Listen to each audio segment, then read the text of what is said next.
Hey folks, welcome to our webinars and just want to introduce Justin here. I'm Diane Brancasio. I've met a bunch of you and hello to some old friends here. I'm home with COVID right now and I just keep sneezing and coughing. So I don't want to be around Justin or actually anybody else. My dog here, he puts up with me. So this is our third in our series of 3 webinars this season where they were all focused on electronics. And this one's pretty tricky, but kind of fun because we're taking MP3 player boards, as Justin's going to tell you, and having those work with not just an Arduino, but with simple things. The 2 we did before are on the website, and they are light up tiles. And Justin, what was the other one? Tilt buzz.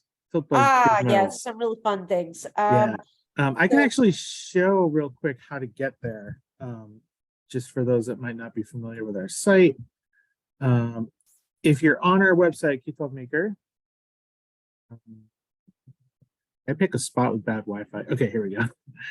If you come up here under Teacher PD, the first item here is webinars, and we have resources for all the ones we've done so far. So the ones this fall, here's the Tilt Buzz and the light up tiles. And if you keep scrolling down, we have the ones from the summer when we did these, or it was spring, which are a little less electronics focused, but still fun maker activities you can do. Paper lanterns is a really good starter one if you have a craft cutter. And yeah, they're just all really great. So this is all here. Resources for today are going to live here. This page is still under construction. Once we're done with the webinar, I will put the slides up. I like to do it after so I can make sure that if there's anything I have to fix after or add, we can do that. And I do have the sample code we're going to look at today as well on here. So, okay, so I'm going to go back to the slides, put this back on slideshow. Let's just do a quick little introduction. So Diane and I are at the MIT Edgerton Center. It was started in the 90s after Doc Edgerton died. He was a really influential professor here in electrical engineering. He basically invented high-speed and strobe photography. That famous milk drop photo in the middle here you see a lot. And he was just generally a great guy. And he liked to have fun and he liked to really engage with students. And this was a time when that wasn't really a thing at MIT. And he would invite students into his electronics lab. And it was essentially a makerspace, like before the word even existed. And before it was a thing you could even do at a place like MIT. If you wanted to use a shop here, you had to be in that shop's class. And he kind of, intentionally or not, kind of started changing that culture a little bit. So we try to keep his legacy alive by doing some fun things like we keep doing strobe photography. I'm actually really excited to check out the strobe classes final projects, I think next week. They're going to be doing a bunch of fun stuff. One of them is spinning a CD up to like 30,000 RPMs so that it shatters and watching it in high speed to see like where the stress cracks start and all that. So yeah, a lot of fun stuff happening in there. This one in the middle is actually a bullet going through Reese's, which is kind of sad, but fun to look at. So we also do clubs and teams. We support the motorsports teams and some other things at MIT, like even the model railroad, I think we technically is under us. And then we have a lab across the hall, which I usually present from. Today I'm in our classroom because there's a bunch of students in there working and I didn't want to disrupt them. And then we do K-12 outreach. So we have the colleague Amy, who's wonderful. She does field trips. So a lot of times we hear kids say, oh, I went to MIT with school. This is where they came to this room and they did a fun STEM activity in here. And we really just, it's all about bringing that experiential learning. And in our workshop, we try to really bring that community sense as well, sharing and learning from each other and getting students to teach each other, which is fun. Okay. Whoever turned on captioning, thank you. I mean to do that every time and I always forget. Okay. These are just a couple more fun pictures. We're going to get to the good stuff. This is Diane and I. Diane, I'll introduce you so you don't have to talk. Diane was a middle school teacher for several years. Before that, she was an engineer. This is a great picture of her working with kids. She taught tech ed and engineering classes at middle school and high school level before coming to MIT. And I ran a middle school makerspace in Watertown, Massachusetts. Here's a picture of some kids working in my space. And on the left is me working with a group called Parts and Crafts, who do summer camps, and they also do, they run a place called the Center for Semiconductor Learning, where kids who are homeschooled or other schooled in some way can come and do making. They can pick things that they want to learn about, and they really get to take control of their education. I like to show this slide because it shows that I've kind of got my feet in both ponds, so to speak. Like, I've had the public school experience, but I've also had this quirky, offbeat, really student-focused experience that kind of helps shape me as a maker educator. Okay, so enough of that spiel, especially for those that have heard it before. Let's get into the meat and potatoes here. We have this wonderful board, the DF Player Mini. Thought I had an extra one ready to go in here, but I think I might have left them all in the other room. But let me show you one on my breadboard. Actually, I still have the slide, but I'll just talk about the slide. So this is a great little board. It fits on a breadboard. It's got a bunch of pins on either side here, and we'll look at this more closely in a minute. It is available directly from DF Robot if you can. They ship from China, and it might be a little tricky to get your school to let you order. But if you can get directly from them, they are dirt cheap. They ship super fast. I got it in 2 days from China. I got a bunch of these recently. And their quantity discounts are pretty good. So we're talking like less than $6 for a board that can play MP3s, which is great. You can't get like an Arduino Shield for less than that, and at least that I've found. DF Robot has this great wiki page. We'll probably look at it later as we're getting into this a little more. But I just wanted to have that link up front so you can get to it. It has all your pinouts, sample code. If you really want to get into it, it even has what serial commands it does with the Arduino. The other thing I wanted to point out here is that it is very easy to get fakes. They look exactly the same. They look like they came from the same batch. They might even say DF Player Mini on it, but they are not the same. I can actually show you. I have one up on Amazon. Whoops, that's the wrong Amazon. 1 second. Did I close it by accident? This one. This one. There we go. Okay, so these guys, look at this. This price is great. $9.99. That's like $3 a pop, right? They look exactly the same. They even say DF Player Mini on them. I bought some of these. They did not work. They would play music, but you had to like hit certain pins. You couldn't do half of the stuff that this can do. The serial connection didn't really work correctly. The sample code that DF provides like doesn't work with this board. So just be careful when you go to get these. And if you look at the reviews, even though they're good, everyone says the instructions were terrible. It didn't work. I had to do this workaround. That's because it doesn't work the same as the real one. So just a word of advice there to watch out for fakies. Go back to slides. Okay. If I leave my slides like this, y'all can see, right? So I have to go back to full screen. Okay. Just want to make sure it's legible. Okay. So, and one other thing, we're pretty small audience today. So I do want to encourage you all to speak up if you have questions and stop me if you want to share any insights, or don't hesitate to interrupt. Okay. So we're going to start with a super bare bones example of how to use this board. So move my zoom out of the way so I can see my stuff here. Okay. So this is an example. I'll show you the gadget and maybe this in a second, but it's minimal connections. These are just header pins. You can use the regular like jumper wires that you get. These sort of things you'd use with an Arduino go right onto the board. And it's got one line coming to the switch from ground, one line going to pin, what is this, pin 12, 9, 10, 11, 12, yep. Power and speaker, and that's it. Those are all of your connections. And what this will let us do is play a single sound. So I made, I don't need to switch the slide. I'll just stop sharing for a second. I made this little guy. So it's a little ducky. I actually got this on a trip at an amusement park we went to for research, where we were looking at carnival games to recreate. And the whole DF player is jammed in here. The one thing that isn't in here is a battery. I found it hard to find small power supplies that would work for this board because it takes a lot of current. You can use lithium-ion batteries. We just didn't have any around the shop. And I was trying a couple different combinations. I tried 4 AA's. I tried stack of coin cells. Nothing quite works. But if you get those like the lithium ion ones you can get on Amazon that are like, they look like a AA, but they're bigger, like 1685s or something. I listed it somewhere, but there are batteries you can get that'll work with this. But typically what I have here is just a USB cable going into a block like this. I just cut the end off and I just soldered on a couple of these header pins. So very easy to use on all my breadboards, very easy to connect directly to the player. And who doesn't have a box of these lying around somewhere at home, right? Okay. So now my little guy here is ready to go. If I squeeze him, hopefully this will sound good. A second, I lost my zoom. Okay, here we go.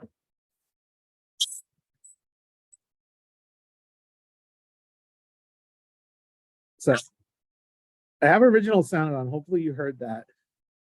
That was a duck sound that I found on this great website called Free Sound. I'll add a link to the slides. Realize that's not on there, but it's a great site to find royalty-free sounds that you can use with your students. So here's the board, just chilling in here. You can see all my headers are here.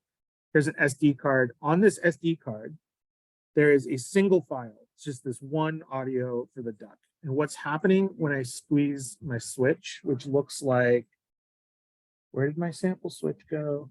So my switch is just a piece of cardboard. It has some conductive tape in there. And I used the wire nuts on this one because it was for testing, and it goes to the breadboard because I used stranded wire. This is a nice trick for getting the stranded wires into the breadboard. Yeah, super simple. When you squeeze this, it triggers this to play segment 1. So segment 1 is file 1. It's the first file that you saved onto the SD card. So in this case, it's only going to play that one sound. It's only going to make our squawky duck sounds. And these are great for the classroom, a tiny speaker. You can hear it, but it's not going to drive you crazy. We have bigger speakers, and you'll see in a minute how much this can actually drive. Sounds pretty good on a larger speaker. Can you make the quack sound again? Yeah. Yeah, did it? I have like the original sound from music on. It should like work, but let's see.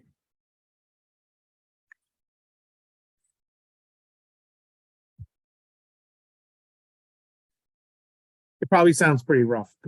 I don't hear anything. You don't hear anything? Yeah, I didn't hear anything either. All right, we're gonna have to fix our audio settings. Yeah, probably thinks it's noise. It's a very shy duck. The very shy duck. Let me turn my mic up. We'll get this. Here we go. Let's try it again.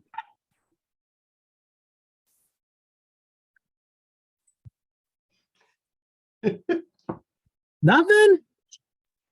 No. All right, let's try one more thing. Are you hearing it or just messing with us? No, I'm hearing it. It's loud and annoying. Instead, does this have? Let's see.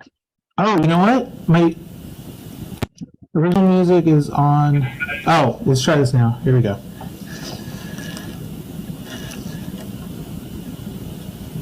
Gotta find the switch. I took everything out. Okay. So I intentionally picked a sound that was a field recording. So I was thinking, you know, if you're doing this with a science class, maybe you're doing ecology and they find a critter and they have to go out and record a sound on their phone, and they're going to load it on their SD cards, and they can make a little petting zoo of all the different local environments. Or, you know, there's a lot of different things you can do with this besides a cute duck that maybe quacks like a cartoon, right? Cool. So that's our super simple version. As minimal as we can get it. Here's a little picture of my switch and stuff. This will be in the slides for reference. So let's step up our game a little bit here. So now what I've got, and I realize I'm not sharing screen again. Hold on. Diane, I need your hands here. This is hard. Your sound is kind of weird now. How about now? How's the sound now? All right. Great. And then I got to put it back on the right mic too. Okay, that should sound back to normal. Okay. So I got this camera going because this is a little bit more complicated. So if your students aren't comfortable with breadboards, this might look terrifying, but it's actually not that bad. And I'll walk through what I've got here. Turn up the exposure, do the focusing thing. Okay, so what I've done is I've gone through and I've connected a bunch of switches here. Let's actually add my power before I go too far. So I'm just going to take that same USB power supply. I'm actually going to turn this around. So it's facing me the right way here. Okay. I'm going to connect that positive here. Oops. And negative here. So the only thing on this circuit that's getting positive power is the DF player itself. Am I going the right way? Yeah. But I always, just as a standard, and when I'm teaching this, I do the same thing. I always set up at least one rail for positive and one rail for negative, unless I absolutely need it for something else. Just because even when I was like setting this up, I kept a couple times like plugging into something that wasn't there. So it's just a good norm with breadboards to always set up your positive and negative rails. So here's our board over here. It's got our SD card on here. I've got a bunch. I have 14 sound clips on here. And I've got only 5 switches, but I can get all but one of them with this setup. So what's happening is each switch is connected to one of 2 pins. So over here, we've got, actually, you know what? I have a diagram for this, so it'll be easier to look at. We'll switch to the diagram. Oop, don't go too far. Okay, so this diagram, let's share screen.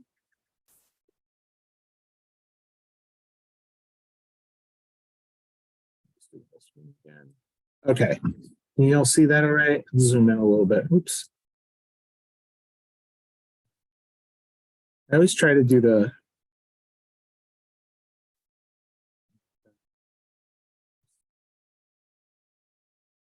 too far. There we go. This is what I want. I just want you all to be able to see this. Okay. So what? Oh, come on, Justin. Get your act together.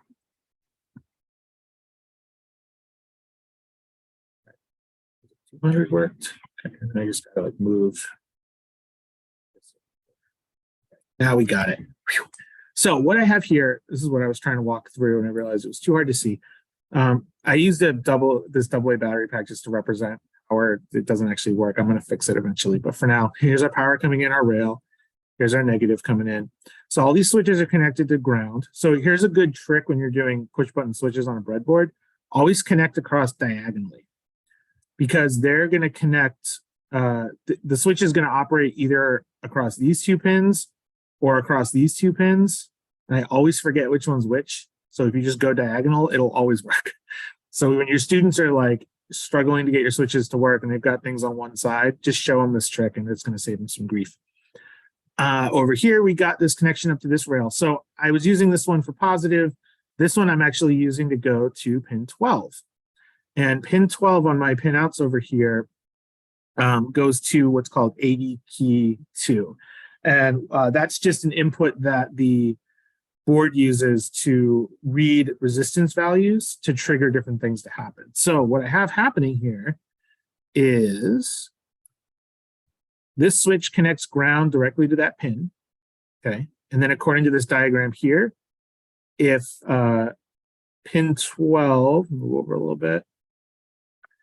All right, if pin 12 is connected to ground through this, in this case, it says 0K resistor, just means a wire, right? That's connected there. It's going to play segment 1. And they're using the word segment to mean file 1 in the order that you put the files on the SD card. So when I save my files over, I just have to drag them in order that I want them to play. So I drag over one sound. It's going to be segment 1. That plays when ground happens over here. Okay. The next one over is going to play segment 2. And that's connected through a 3K resistor. So orange, so actually a 333.3K or whatever value I had. I forgot what it was actually, but same thing here. We got another value and another value. And these are all here. This is from their wiki page, so you can access this pretty easily. You can play up to 14 unique sounds. So I have 5 switches. That's 5 sounds, right? But I added a potentiometer here. And I only had a potentiometer that goes up to 100K. But that means I should be able to get up to the 13th sound on my SD card. So let's give it a try. Stop share so you can see the camera. Make sure I'm in there nice and tight. Turn the musician audio back on, okay? And I'm plugged in, so let's see what happens. If I hit 1, Okay. 1, All right. You hearing 1? 2, Okay, pretty obvious too. 3, 4, Okay, now we get to 5. Now we're gonna have some fun. So 5. So now I'm gonna start turning up my potentiometer here. So as I turn it, I'm increasing that resistance value. 7, Ooh, I skipped 6. Go down a little bit. 5, Oh, 6, oh, there we go. 7, Okay, a little more. 9, Oh, I skipped 8.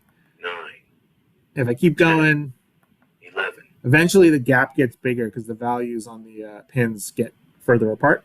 12, And I can go all the way 12, up to 13.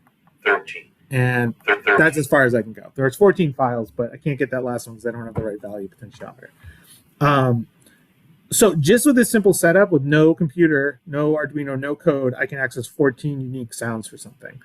So I could have an arcade game or a carnival game, you get the ball in, the highest score, it says, you got 100 points. I get it in, I could do all sorts of different things with this without even going to my laptop, right? So I thought that was a fun example. So I took this concept, back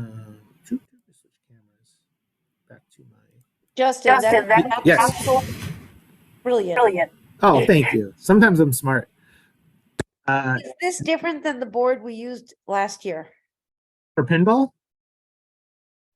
Yeah, when we played with this a lot last year, you told me this new board did new things. This did No, not this is last year. the same one. I haven't even tried the new one yet. The new one that we're talking about, they have a new version. It's a couple bucks more. It has built-in memory, so you don't have to have SD cards. I have it here somewhere. It's called the Pro. It's also littler, but it also doesn't have headers soldered, so you have to do some soldering with this, which can be a deal breaker for some people.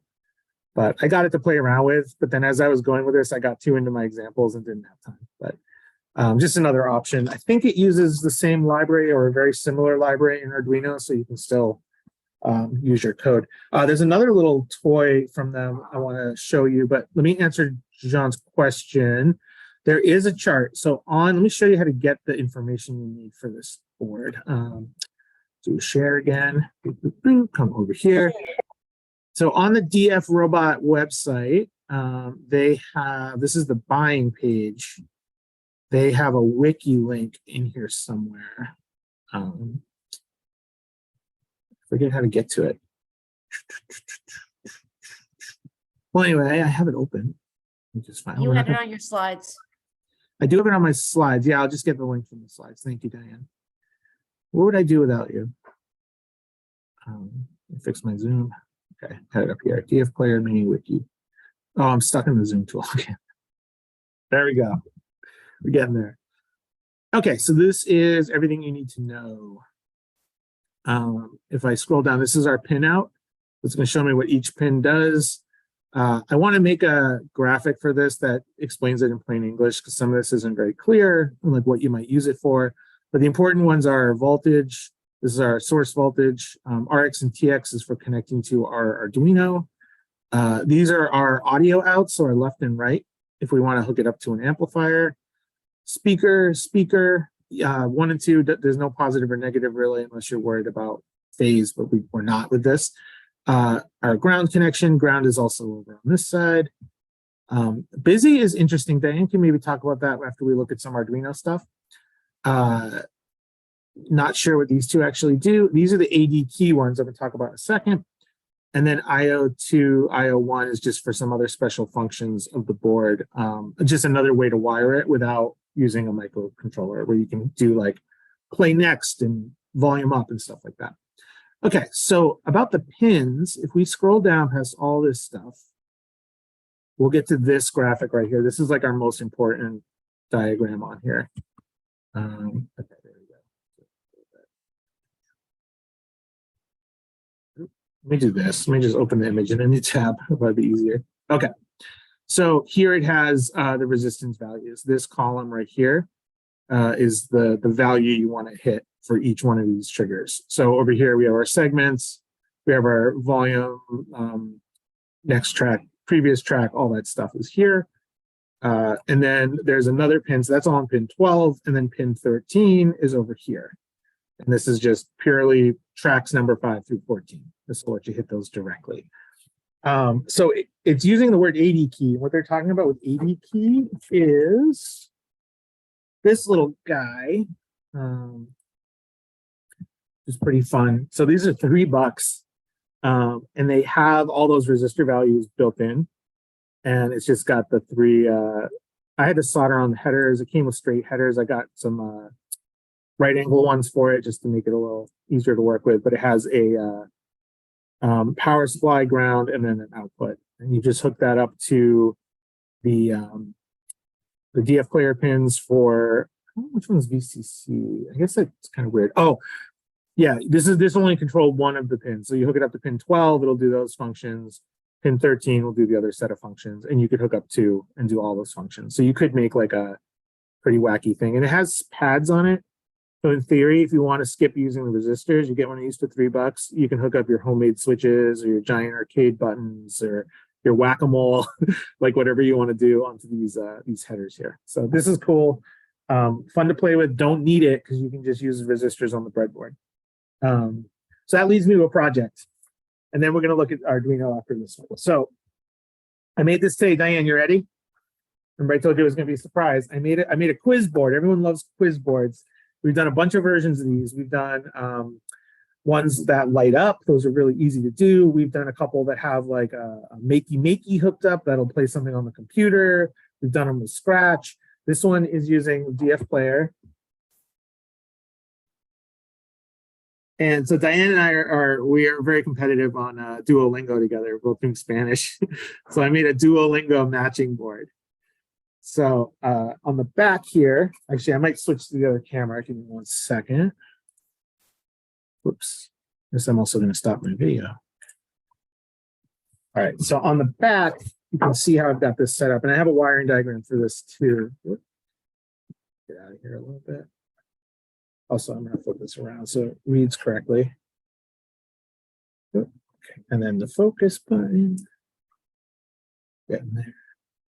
All right, so this was a pain in the butt. Now I'm going to explain why it was a pain in the butt as we go through. But what I've done here is I set up these paper brads to be like my connection points. So I connect my Spanish word with my English translation. And if it's right, it says the word out loud. If it's wrong, I get a bang. And the way I did this was I had to split those resistor values from the pins, right? So if it was 100K, I put a 50K and a 50K. So when I connect these two with a piece of wire, I'm pointing ones you can't see on the screen. If I connect these two brads with a piece of wire, they will, oops, now I'm upside down again. Okay. They will, when I connect the two, they're combining that resistance. And then the pin will read the total resistance that it's looking for that sound. So I loaded a bunch of files onto here. I think I said this already, but just to drive it home, when you do this stuff with the pins, you have to put everything on the SD card in the order you want them addressed. So segment 1, you put in first. I don't know how it knows this. Somehow it's figuring out what files were added when. That's what it's doing. It's kind of a little weird and annoying, especially when you have a bunch of files, but so what I did is I made a bunch of buzzer sounds, called them, all the ones that weren't working. And then all the ones that were working, like pin 10 or whatever, I made the recording for this. So let's hook this up and play with it here. Back to this camera view. Look around. Okay, and then I gotta still use my power supply here. Take it off that board, put it on here. And again, I did the same thing with my rails, right? I made sure that I was being consistent so I won't get confused. Okay.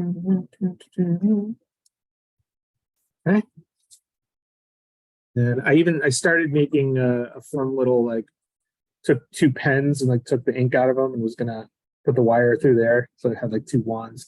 But for now, we're just gonna use a piece of, we'll just use a jumper. Okay, so if I go, okay, help. What's Spanish for help? Oh, this is too short. Appreciate it. Ayuda. Ayuda. All right. I don't have a longer jumper. Bye. Bye. Why are these all so short? Unlocked. Okay, thank you.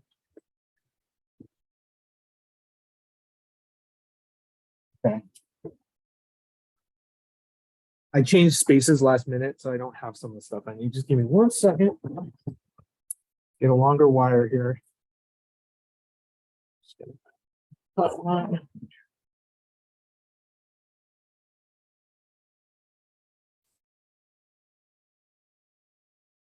Me.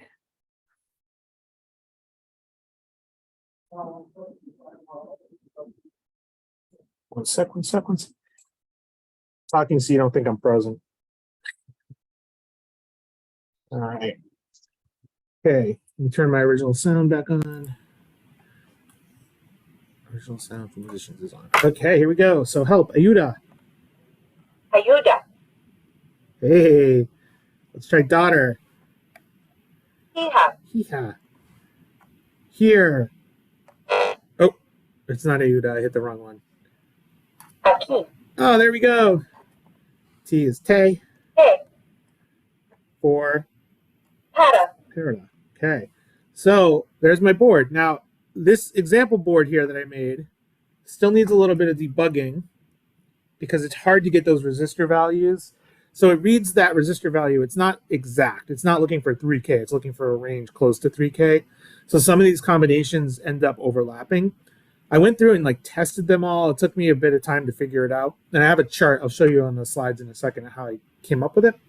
But I tested it all. We wired it up, and then it's still not working quite right. So if I go 4, Para. oh, what? 4 and 10. Para. Para. Te. Para. Uh-oh. Para. So something's wrong with my para. I gotta like maybe adjust that value. So I split all my resistors down the middle, and I might be able to play with that a little bit more. But it's a good example of how this could be, even though it's a pretty simple concept, it could be a pretty complicated electronics project and a good way to teach resistor values and reading the resistor color codes and all that good stuff. So I'm going to show that, and then we're going to look at a little bit of Arduino, and then we're going to introduce the little flappy-eared guy in Diane's camera there because it's too cute.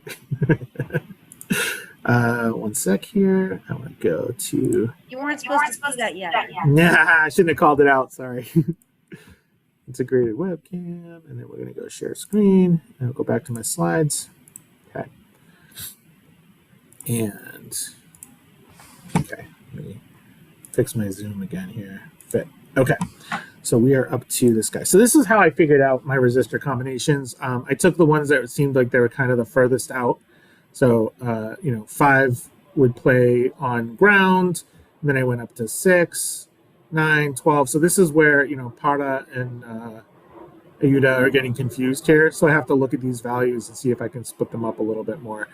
I just have to maybe try going to maybe 10 and 8 instead and see if that works.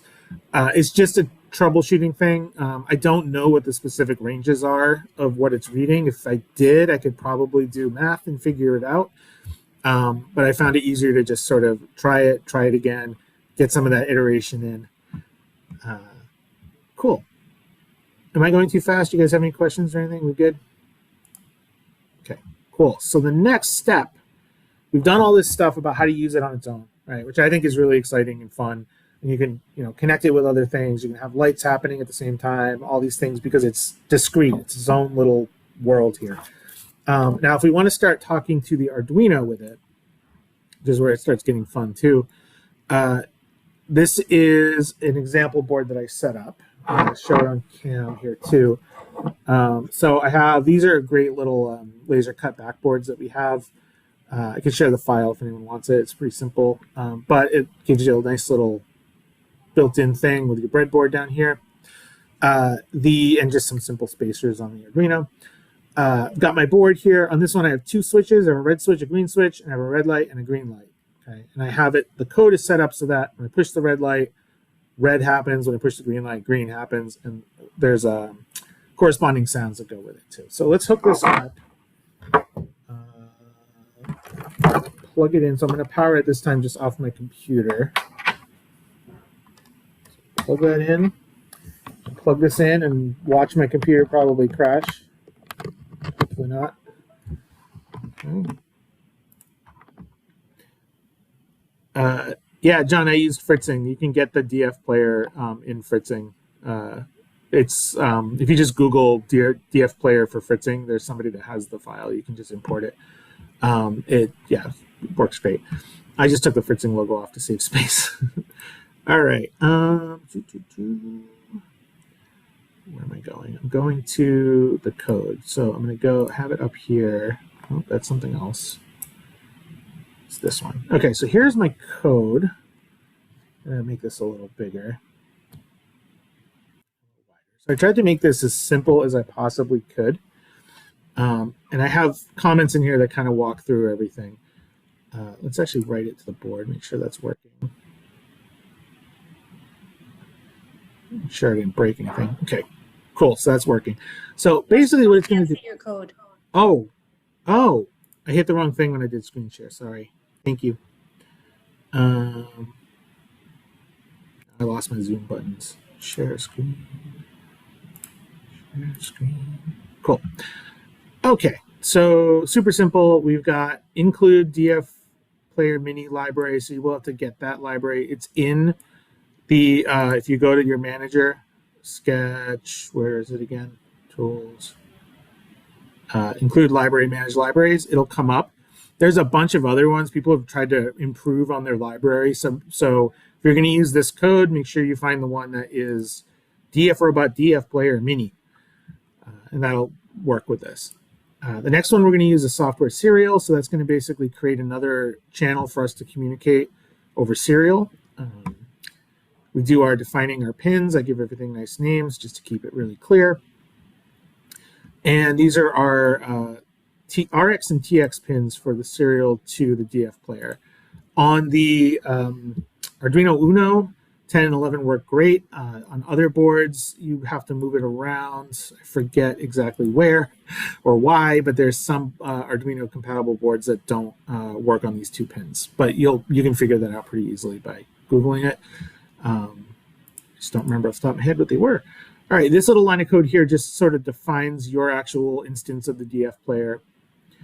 And then here's your setup loop. And this is where, I'll show you where I got stuck just to point it out, but we're not there yet. So my software serial begin, we're setting it to 9600. That's going to be for talking to the DF player. And 115200, 115200, how do you say that? I don't know. This is going to be for connecting to our computer. We add a little delay in there just to make sure everything is connected before we do our pin modes. This may or may not be necessary, but it's in there.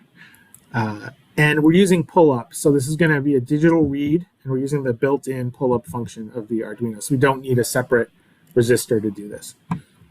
We got our red button, green button, red LED, green LED, and those are set to output. Okay, and then we've got our checking here. So this is where I got messed up. When I was grabbing code from other places and putting this together, I didn't have this part in here because I was like, oh, it's just for debugging. If you don't have this, it doesn't actually start the DF player connection. So you need to have some sort of little block in here. You could also move this up to the setup and not have it in an if. It'll work that way too. But this will give you a little bit of debugging if there's a problem here, and that'll just show up on your serial monitor. Okay, this command sets the volume. All these commands are on the wiki. There's a sample that they give you, a sample code that has every command that you could use with this thing for this version of the library. Okay, and then in our loop code, yes. I'm What? getting a giggle. Oh, let me fix. I think I still have the wrong audio on. Hold on. Okay. I You just don't know how to fix it. One sec. You just changed screens. Okay, it didn't. Okay, you can hear me now, right? I can. Okay, sorry about that. Can I you changed share screen. I changed. Yeah, now you don't share screen anymore. Okay, so you couldn't see the code I was talking about that whole time? Okay. No, we did, but you just switched it. Put your Oh. code back up. Yep, one sec. Let me go back to share screen. All right, I'm going to share my full screen again. Okay. Okay, and you So, should see my code. Where you had the part that just scroll up where it says Yeah. the begin thing, Yes. that for when a lot of people write this kind of library code, they're not writing it for high school kids. they're writing it to be clever. So that whole, my DF player dot begin was very important, but they're saying if not, so they're just calling it within asking another question. So you'll see that in a lot of libraries for things, and it's nicer to, if you're going to make stuff available to your students, to use a few more lines of code to make it clear what's going on. Yeah. But just wanted to point that out. And also the TXRX, I know I did it on the Micro Pro, Arduino Mhm. Micro Pro, and it was like pins 8 and 9 for some reason. I Ah, know okay. it's not always easy to find those things out. Those are definitely like hidden out there in the ether. Yeah. I did come across it. I saw it in your code for another project, and I came across it somewhere. So this particular thing is out there. So hopefully it won't be too hard. Thank you, Dan. I had no idea why this was so convoluted, and I'm glad you had insight on It's that. what clever software people do. They're very Yeah. clever. Took me a while to figure that one out. That got me, but we got there. Okay. Set the volume. That's pretty obvious. I just haven't maxed out for little speakers. So yeah, and then in our loop, what we're doing is we're reading the state of the switch, and then we're dumping that into the state variable here. So it's read red button, set red state to high or low, right? And then green state, digital read, green button, do the same thing, okay? So that's gonna happen at the beginning of this loop every time. And then down here, I've got some ifs, and these ifs are gonna define what's happening with my buttons. So when I have this thing all powered up and ready to go, let me switch. Can I just hold it up maybe? Yeah, I'll just hold it up. Probably works. Let's see, speaker's probably gonna like work my computer. All right, so when I hit the button now, well, I am gonna switch cameras. That's gonna be easier. One second.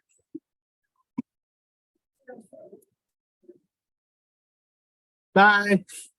Should have shut the door all the way. All right, here we go. I'm gonna just switch my audio again.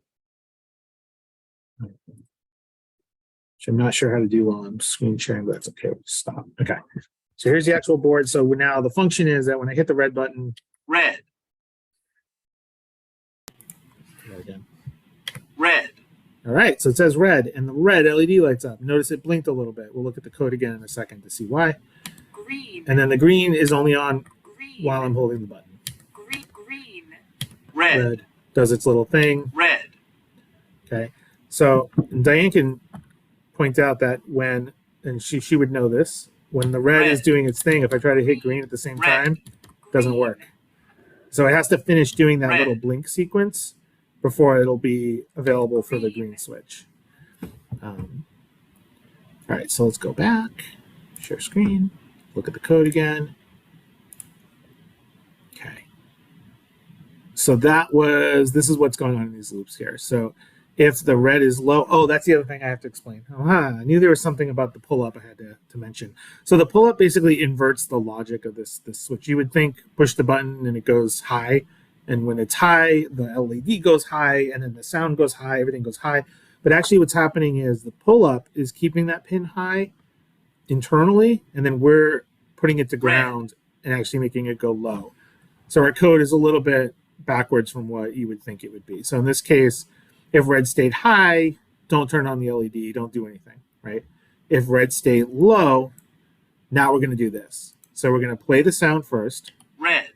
We're going to wait 100 milliseconds. We're going to turn the light on, turn it off, so forth. And that's our little loop there. So I could get crazy. I could make this light do a bunch of different things. I could trigger really anything else to happen in here along with the sound. Since the sound is happening first, it's just going to send that serial command over, start playing the sound on the DF player, and then you can do other stuff while it's happening. Down here for green, it's a little simpler. Green is just turning the light on when the button is pushed. Green.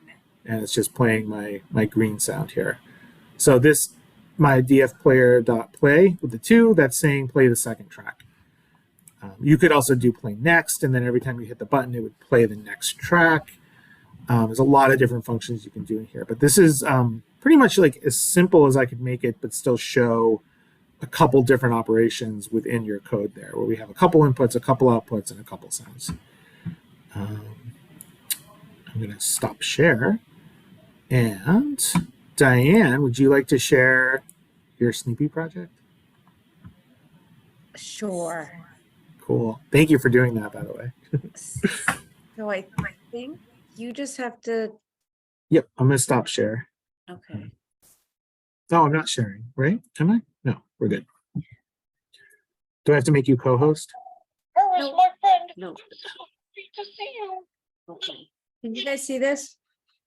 Okay, I have to maybe just do a highlight or something. Oh yeah, I can pin you. Yep, there you go. So this is a hacked Snoopy toy. If my dog sees it, he's gonna freak. So you just pet him. Come on, Snoopy. Wait, what's up? What's up, dog? Come on. I didn't It really. was working. It just was, yeah. Oh, you know why? There it is. It's because I'm using the USB on my computer. So, well, I can't believe this is, it's just been sitting here playing at me and now it's not. Hold on. Checking the switch. Should be good. I have 2 switches on. All right, it's been talking the whole time here and now all of a sudden it's not. It's just doing its waggy thing. Getting unplugged.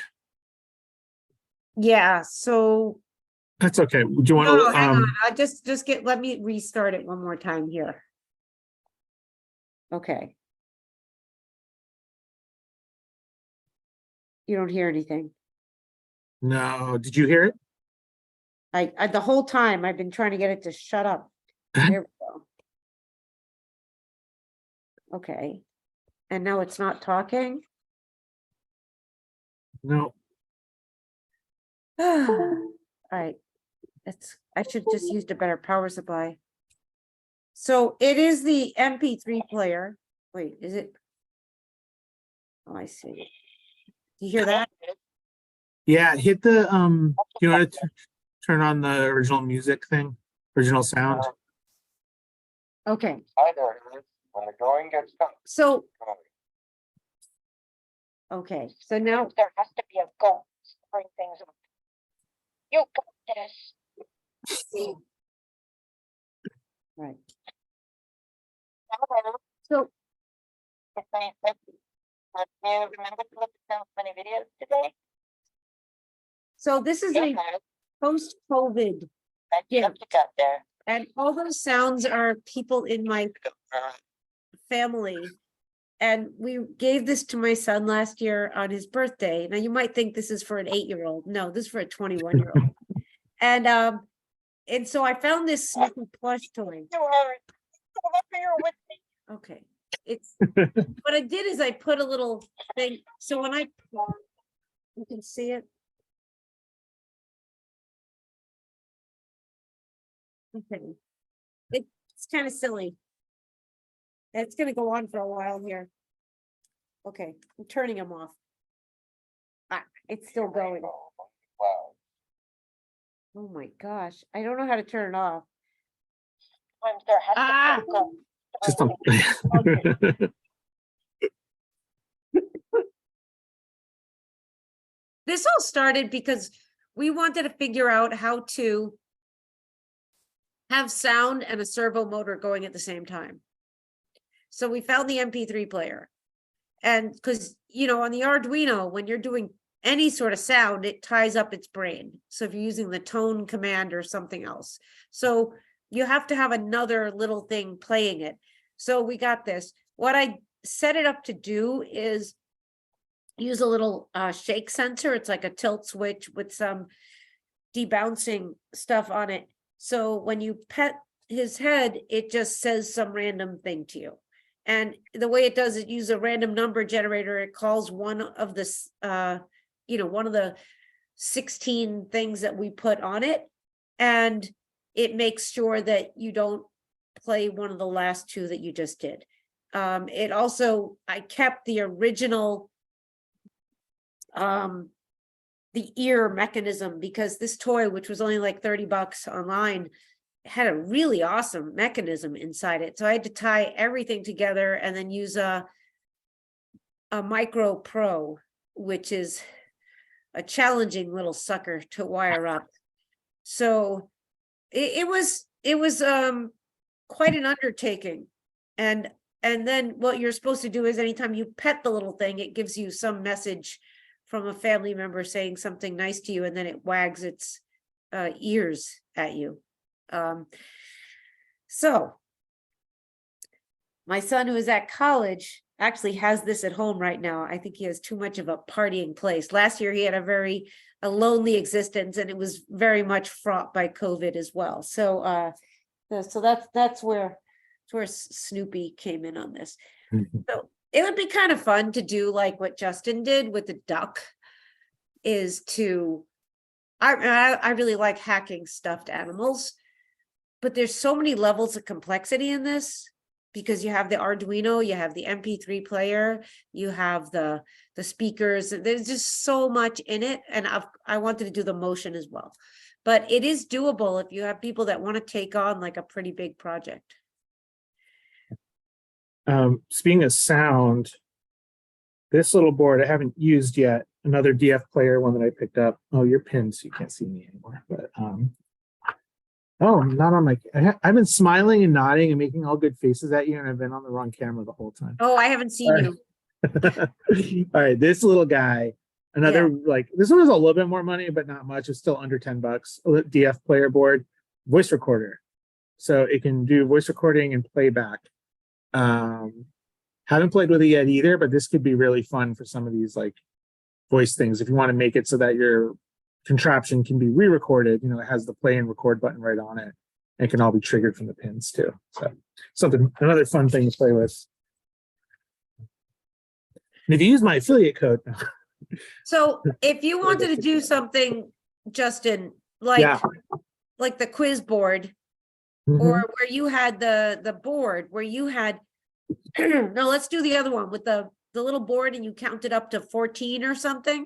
Yeah, this guy. Yeah. Oh, I see. The question is, are we going to do stuff with microbit? Yeah, John, we intended on it and we ended up with just with this much stuff. It was already too much to fit in.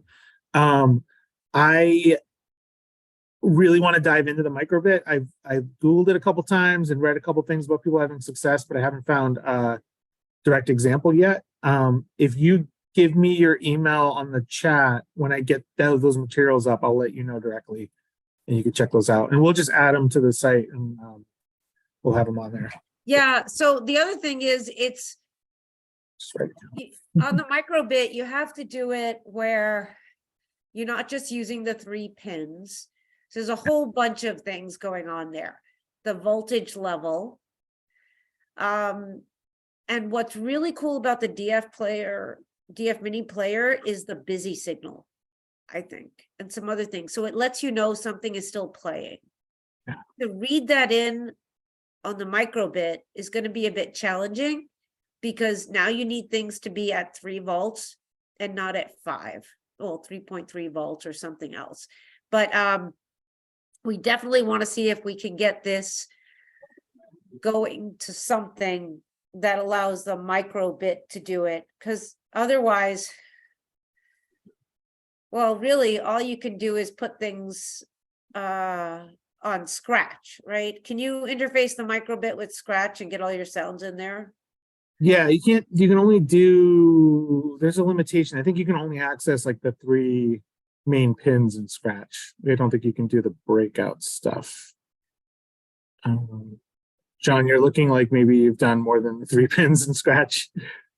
Well, you can. I mean, technically there's 20 pins on there. Yeah. But you just have to have a breakout board that lets you access them as pinouts. Right. I just think the what do they call them in Scratch? They don't call them libraries, do they? But the library for the microbit. I mean, I use make code, and they refer to extensions I mean, yeah, because I also use I will have kids program the raw, sort of the naked microbit, and then also as the hummingbird bit. Me too. That's Oh, cool. we do the hummingbird stuff for robotics, make like the sculpture and all that. But yeah, the Arduino is a little beyond my kids. And so I was wondering if there is kind of an easy entry point. And it seems like the easy entry point is just with the resistors, maybe, or potentiometer. Yeah. but- Yeah, I think that's that what I wanted to say is if you can actually program that in because you can get to the different segments, or you can do it with that board. And either way, if you have the player, it has to be on a breadboard. And that circuit, it's kind of interesting. Like you just take a different resistor and they all have their colors on them, right? And say that is the input for this and this and this. And as opposed to adding, I mean, when you do the breakout on the microbit, you just got yourself onto a breadboard anyway. So now you're coding something that you can probably do cheaper and easier without it. Kids, well, so the DF mini player is a computer, but I've had instances in the past like 5 or 6 years where people don't realize you can do any sensing and actuating without a computer. So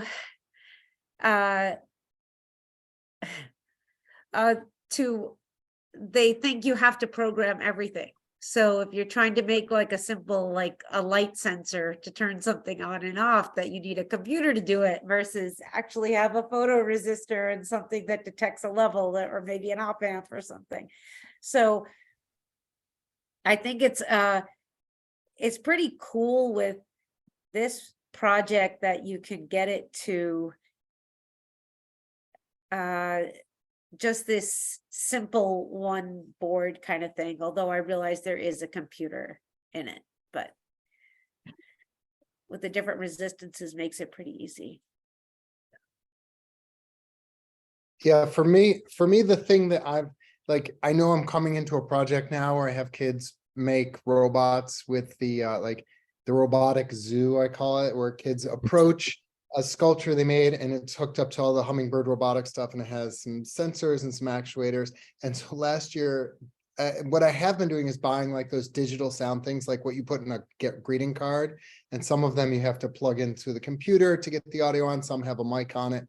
And then just, I cut the 2 wires and literally make them have a servo that puts the 2 wires together to make the sound go. And so I was hoping that this would be a more elegant solution to get a variety of different sounds into these different projects.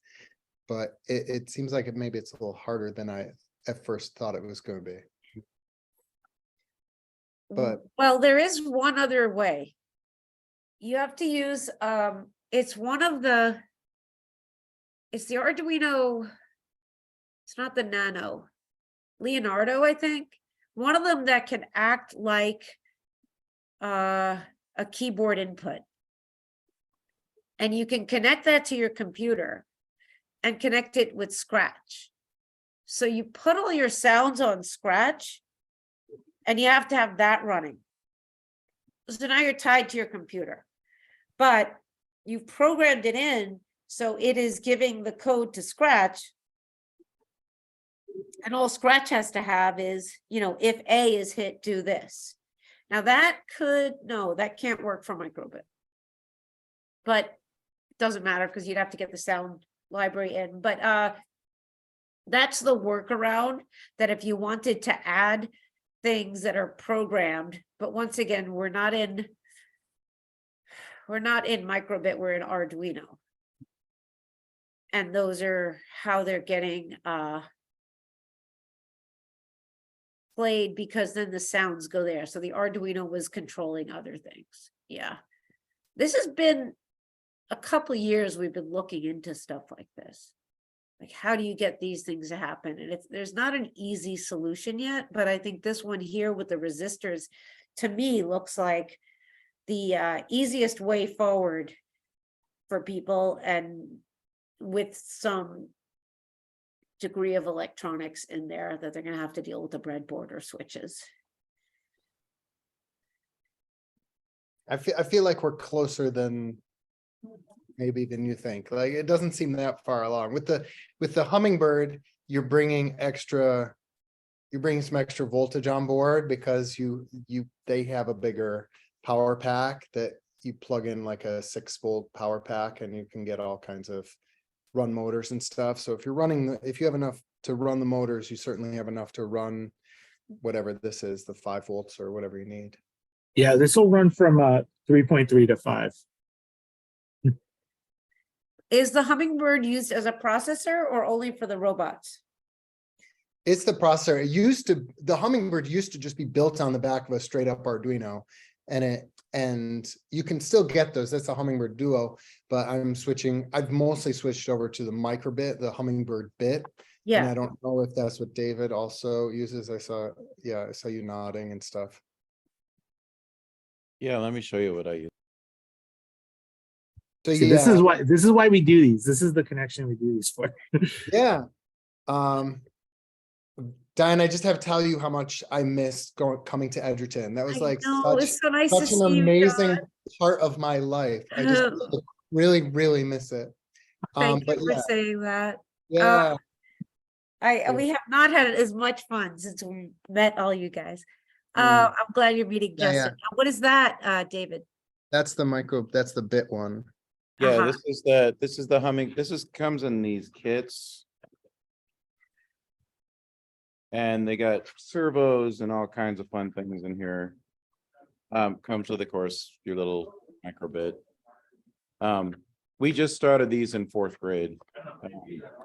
So this has been great because, of course, it's just got these little hubs that you can just click them in. Because so far I have not been allowed to teach my kids how to solder. But these are so much fun. We end up making all kinds of weird things with these.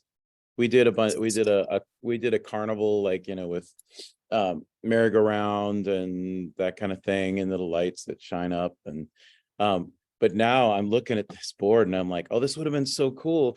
They could have pushed buttons, it could have said something, and then that could have moved. But we got a STEAM night coming up again in a few months, so looks like something. This is way neat.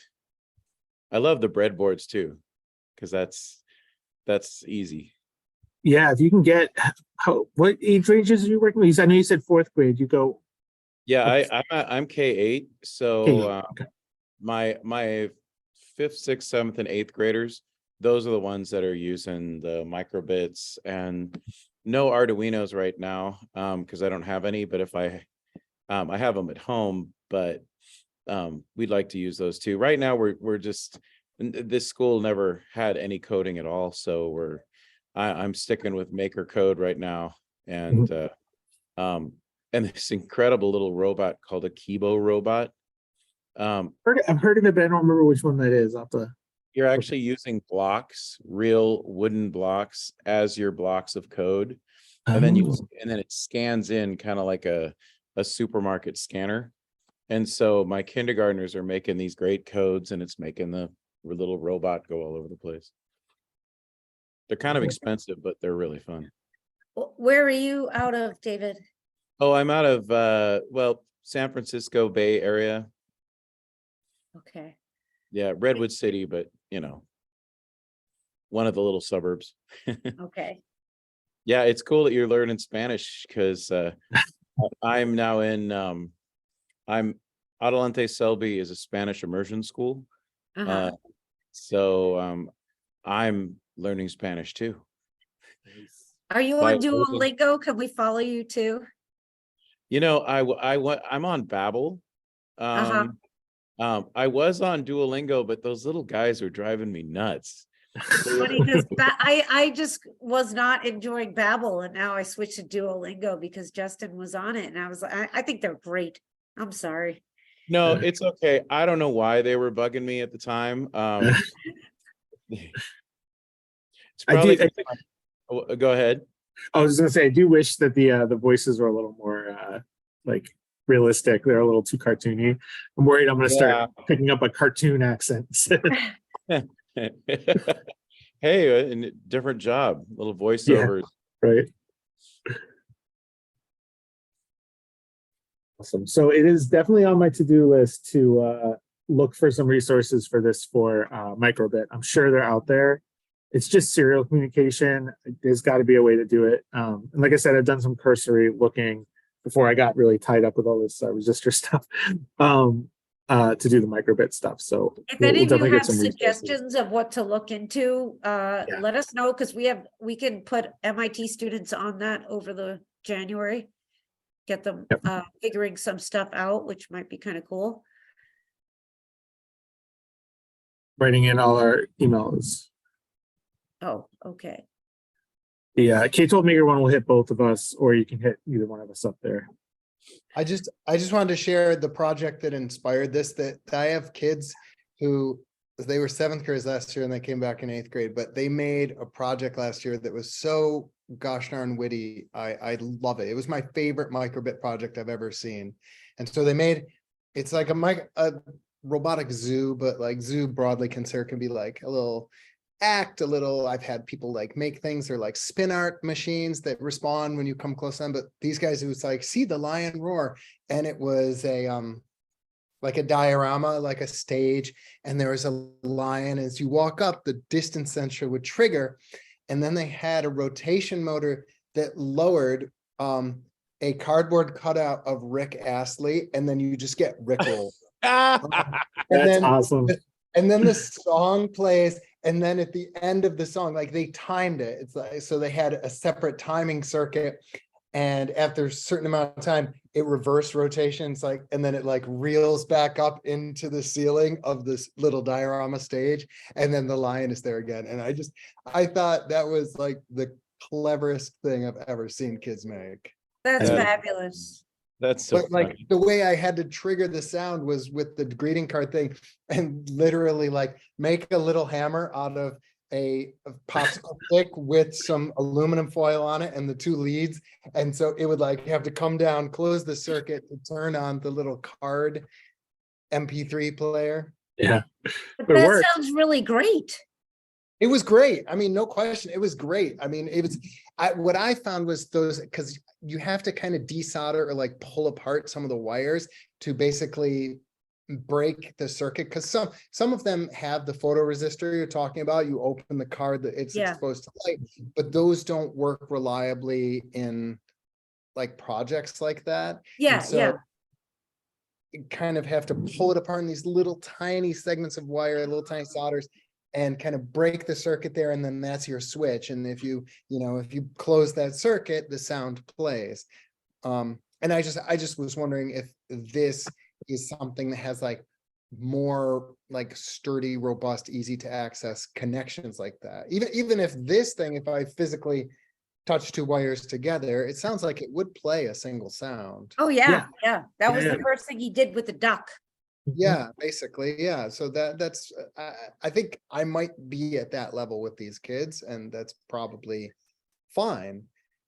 And you just get the audio file on there by like recording it on your phone or something, and then However you want to do it. It's just a micro SD card. So, you just got to get a little reader for these. You could do it with a Chromebook, whatever. Yeah, I did the Spanish one. I had my colleague say the words for me, and she just did it on my phone. And then I just took the recordings and just like, I made them a little louder just so that I knew on Zoom you wouldn't be able to hear them well. But there was really no need to really do any processing. It was just drop them on the card. Takes format is a little weird. I know it works with MP3 and .wav or WAV files. I don't know about some of the other formats out there. I saw the FAT9 that works too. Okay. Can you hook up like a little display to this so you can like say what you're playing? Because I'm looking at MP3 and I'm like, hey, wouldn't it be fun to have the kids actually make their own MP3 players and they can, play their music through this? Well, that's what this thing is. That's what it is. Yeah, it No, but I actually mean, like, has a does way to it play set it more up. than just, does it play like whole songs? Can you do Yeah. that? Mhm. Oh, you can. Yeah, so you can do so much with this thing. You can use it as like a hold music system. You can use it. One of the examples they have on their website is using it for like automated toll booths and like all sorts of stuff. So it can there's a configuration, even like using this thing, you just make your own little enclosure for it and you put all your songs on there and you can have it be like, next, previous, volume, et cetera, et cetera. Cool. So that even could be a cool project if you're struggling for like either like a hand tool thing or a 3D printing thing, like make an enclosure for your own custom MP3 player, right? And you've got a $3 board, a $6 board. So one solution to what John was saying, which is computer, is on the microbit, instead of putting a servo, getting a 3-volt solenoid relay, 3-volt relay. Yes. So I found those. I bought a couple. They look just like the 5-volt ones, the little blue ones. They're really hard to find. So the thing is, those microbits are all over England, right? So we got to find why they don't make 3-volt relays to go with them, because then all your outputs could be anything. Relays are the most brilliant device, right? So you could turn on and off Christmas lights, which is a great thing. I like to do with them all the time. But that would have given you the same thing that your servo hitting a switch would have done. So all you needed to find is a 3-volt relay. And then your microbit is all powerful, at least for switch closers like this. I know I had those somewhere. I would just wonder if I can still find them. Yeah, if you have a link, that would be great, because I have a lot of relays, but I don't think any of them are 3-volt relays. There might be, some of them are Well, pretty darn. I honestly just clicked it right now. It said on Amazon, just all I typed into my browser was 3-volt relay. I didn't even go to Amazon, and I'm seeing them right there. $8.99 for 2 pieces. Hey, everybody, I have a STEAM class I have to go. Yeah. But I appreciate this and I hope I see you all again. Yeah. So it was- nice to have you join us.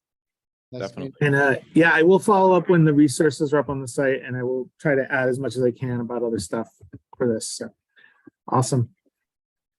Bye-bye. All right, I'm gonna put the link in there just in case it didn't come through. It's not easy to find. Let me see And if then I- Ralph, I think you could use a photo transistor as long as you configure it to work as a switch, right? As long as it's, because they're all going to ground. So as long as it's just gonna close your circuit, then you're good to go. Yes, as long as you can, well, you gotta match your. All right, let me see if I can get onto this again. Chat, where's my chat? There it is. Yeah, I mean, a photo transistor circuit now gets you into other kinds of electronics. That's the whole thing. So I just found that one here. Optocoupler,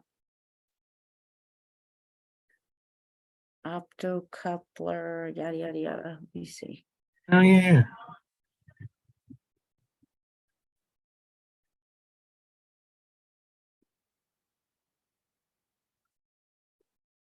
I mean, apparently, is this maybe made by the same people, DF Player? But this one like bolts right onto a microbit and is actually on the microbit site. And apparently there's make code blocks for it as well. Oh, get out. Let me see. Oh, that's cool. Yeah, it's like a breakout board. It's made for the board. So you take the board that we've been using, and it's just a breakout for it. That connects to the microbit. Yeah, that's pretty cool. Yeah, and you power it with like a little USB like, phone charger thing.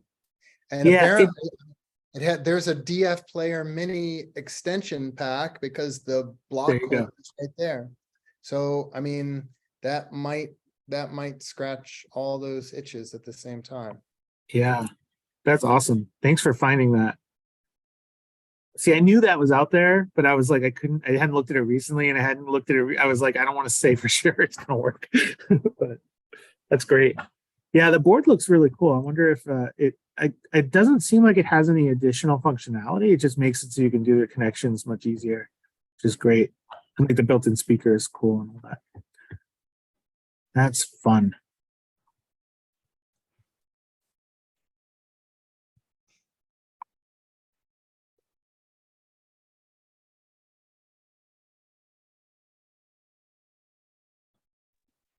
John, have you been able to get microbits? When we tried buying them earlier, they're not really for You can get, sale. they're out there again. They're out there. There's some out there. Yeah. They're still a little tough, but you can get them at normal price now. They're showing up again. Fortunately, I have a bunch of them. I don't think I'm gonna have to buy any more this year for this upcoming project. I've been not on purpose stockpiling them, but I've ended up with a lot of them over the last few years. Although, yeah. Do you know of any like microbit gurus? Like I have some really weird kind of errors and stuff that have been popping up, and I don't really know why it's doing that. But if there's like a microbit you know of that is emailable, I would love knowing that person, because I have this project that they're working on where the microbit simulates a vaccine, and they have to build a package for it, and then it has to be dropped, it has to maintain a certain temperature, it has to be pointing in the right direction, which sort of simulates keeping track of it, even though there's no GPS code or GPS chip on the board. That's sort of like our location awareness thing. But even when the compass is pointing in the right direction to meet the parameters, if you tap it, it gives you, it kind of, it's almost like jarring an actual compass, and it points, it says you're pointing in a different direction, even though you're pointing in the same direction the whole time. So like there seems like a little crossover between like the accelerometer chip and the magnetometer chip that I don't quite understand why it's doing that. But I don't know if you have a person like that who is your like microbit go-to guru person. I don't. You I might was want to hoping reach I was out hoping to whatever you said would be like, oh yeah, I got that, but no. you might want to reach out to the Hummingbird guys, the Bird Brain Technologies. They're just in what, Pittsburgh, and Yeah, they would probably answer you, and they know everything about the microbit because they, built that whole thing around it. So yeah, that's a good It point. is- Last time I emailed them, like the CEO of the company emailed me back. yeah, there's only a couple of people there. I met them at a conference, and actually, Justin, did I tell you they have our project on their site? No, but that's cool. The Harvey thing, yeah, they built it. Oh, we have that's some awesome. microbit projects, they put them on there, so I feel like we should just go steal some of their projects. I mean, once you put something on your site, it's free game. But no, they're really nice and smart and friendly, so. Yeah, they that's a probably good answer. suggestion. Right, I have to pick up my daughter, so Okay. Nice to thank see you you, so Ralph. much. Good to Thanks for see joining us, Ralph. you. Bye. Okay, this has been great, John, so nice to see you. And Likewise, I hope you feel better. I know I'm gonna go blow my nose or something right now because I'm just like losing it. But I'm like two days into this, so I'll get out of it before the holidays. So Can you still taste? yeah, Okay, good. I know, I'm good. Here, I know you're a dog person, so you can meet my dog too. Oh, good. Let's see. This is Cosmo. Oh, baby. Oh my gosh. He's a Portuguese water dog. He's my Oh, buddy, right? what's his name? Cosmo. Cosmo. Oh my gosh, Puck, you should Named him see after this, my honeymoon. grandfather. Is your son still doing the D&D stuff? Oh my gosh, yes. That's No, well, he's not doing Tavern of Stories anymore. I remember when we talked about that so long ago. He is now a zookeeper. He actually finished his degree maybe a year and a half ago now, and he's working at the Franklin Park Zoo in Boston, and he's a zookeeper, So and he good. still has D&D games going all the time and all that good stuff. And yeah, thanks for asking. Yeah, my son is in college now. Really? Yeah, he's at SUNY Purchase, and he has a weekly D&D game that he runs, and he's way into stand-up and improv. He's a screenwriting major, and I think his dream would be to like write for Saturday Night Live and be a comedian. Wow. Yeah, that's what he's into. Usually D&D people aren't very funny. I know, well, he can be funny. I had to have a come to Jesus moment with him the other day, and he's like, I think this is so funny. I'm like, Alex, regular people are not going to find that funny. You are way into wordplay and puns, and I like that, and you like that, but no comedians do that. You're trying too hard. You just take things from regular everyday life and riff on them. And he said, yeah, I tried that. It's so much easier. It's like, yeah, you don't have to delve that deep. You have a natural knack for it. You'll figure it out. So yeah, and then my daughter's a senior this year at Fieldston. She's applying to places. She really wants to go to McGill. So we're in the wait to be accepted to college phase of life. Oh, boy. Good luck with that. Thank you. How are you liking teaching? How's it all going? It's good. This year has been kind of nuts. Like the last few years, I mean, COVID